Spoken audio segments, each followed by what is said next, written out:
Hello everyone, I'm so glad you came to visit me today, and I want to tell you a little bit about myself. Now my given name is Elizabeth Griscom, but you can call me Betsy. Now I am best known for making this flag, this beautiful flag for our new country.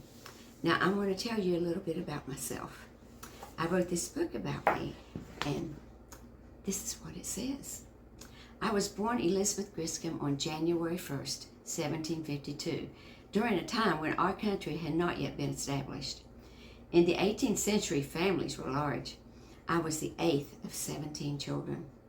My siblings were Deborah, Susanna, Sarah, Rebecca, William, Sarah, Mary, Samuel, Martha, Hannah, Anne, Samuel, Joseph and Abigail, who were twins, George and Rachel.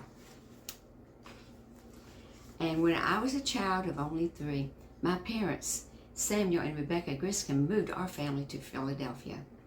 My father was a carpenter, and we were members of the Quaker religion. I attended a Quaker school. My friends and I played such games as Jacob's Ladder, spinning tops, cup and ball, and spinning the whirligig. Of course, I also learned to read and write, and my nimble fingers loved to sew. After I completed my schooling, I was apprenticed to a local upholsterer. We performed all manner of sewing jobs, including flag making.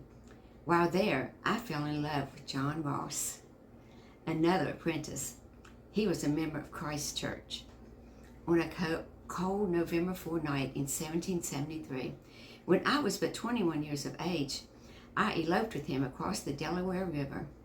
We married in Hugg's Tavern in Gloucester, New Jersey. My parents wanted me to wed a Quaker, so our marriage caused a split with my family, and I was expelled from my Quaker congregation. The name of William Franklin, Benjamin Franklin's son, appears on my marriage certificate. He was the governor of New Jersey at the time we married. My husband and I started our own upholstery business, but on Sundays, I sat in the pews of Christ Church, the same church George Washington attended when he visited the city. There were times I did sewing for him. Little did I know he would someday be president of our new country.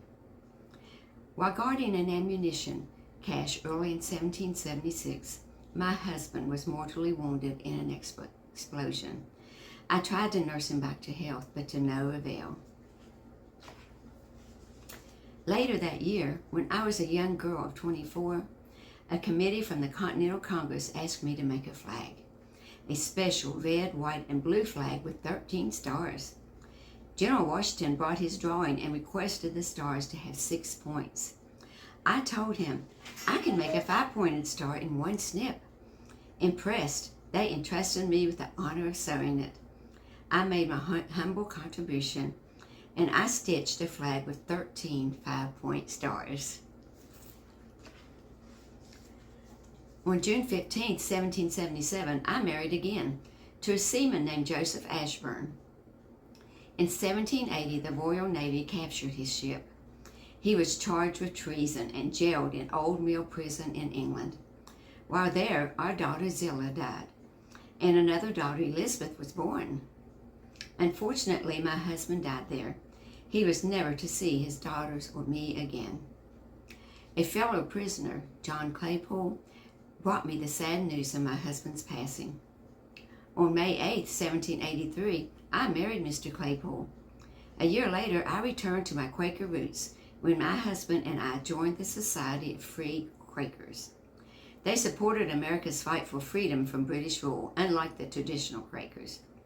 We had 5 beautiful daughters together: Clarissa, Susanna, Jane, Rachel, and Harriet. Sadly, our little Harriet died in childhood.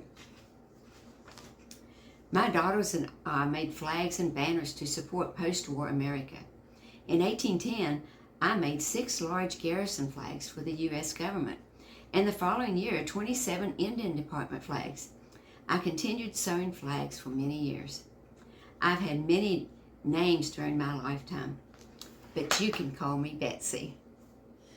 Now, I want to show you something. I want to show you how I made the six-point star, the 5-point star, for General Washington. And it was very easy. Just one snip is all it took. You fold the paper once, and you fold it again. Then you take this up here, and you go down here. Fold it back.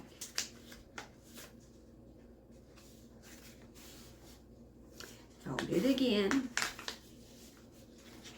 And fold it again. Now, you take the scissors, and with just one snip,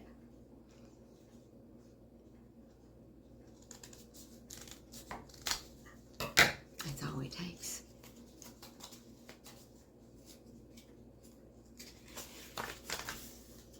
You have a 5-point star. Okay, now I'm going to show you how I showed George Washington with a piece of material, how you can make a 5-point star with one snip. You fold it once, fold it again. Now, you bring this down to the middle, fold it over one more time, fold it over again, and one more time. Now with just one snip, I'm going to show you how to make a 5-point star.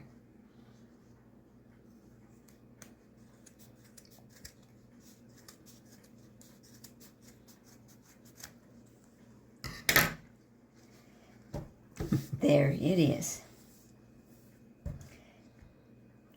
Okay, now this is Betsy, and I've really enjoyed visiting with you today, and I hope you've enjoyed my story.